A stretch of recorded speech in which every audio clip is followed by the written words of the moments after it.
Erase Tinker Bell from your head. In 1895 Ireland, asking to meet a fairy sounded like asking to die. The friendly tooth coin sprite is a Victorian facelift on something old and frightening. Fairy lore is how communities explain sickness, death, and the terror of losing control.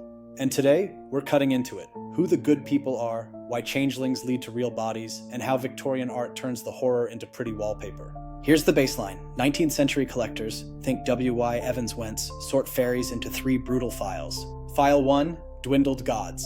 The Tuatha De Danann, Ireland's ancient warrior deities. After losing a mythic war, they retreat into hills and mounds. They don't retire, they stew. The Good Neighbor's title is a bribe, a way to avoid saying their names and making them angry.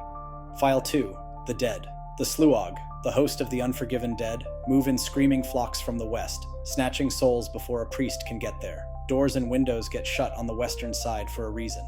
This isn't sugar dust folklore, it's a map for surviving the last minutes of a loved one's life.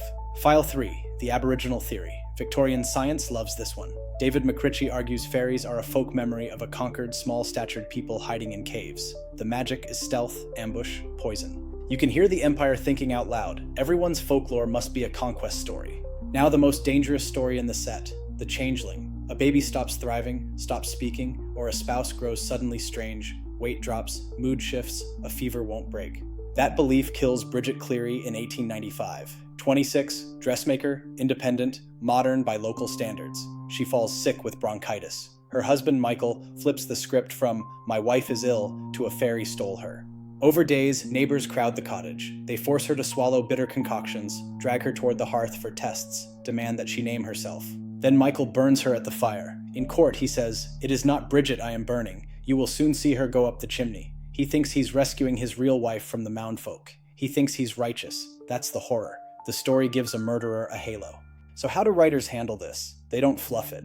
W.B. Yeats publishes The Stolen Child in 1889, and those lines, "Come away, O human child," aren't a daydream, it's a siren song. The fairies promise escape from a world more full of weeping than you can understand. The price is your life. Yeats collected Irish folklore for years. He knows the stakes. He drapes the violence in music and lets you feel why people want to go.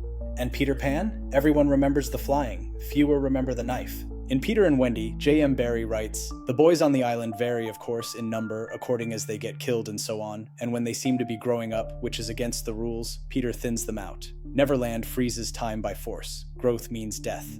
Read Peter as a psychopomp, a guide between worlds, smiling while he keeps the island static. That's pure fairy logic. Break the rule of the hill, pay in blood. What does this look like on canvas? Madness, obsession, and exquisite detail. Richard Dadd paints the greatest fairy picture of the century, the Fairy Feller's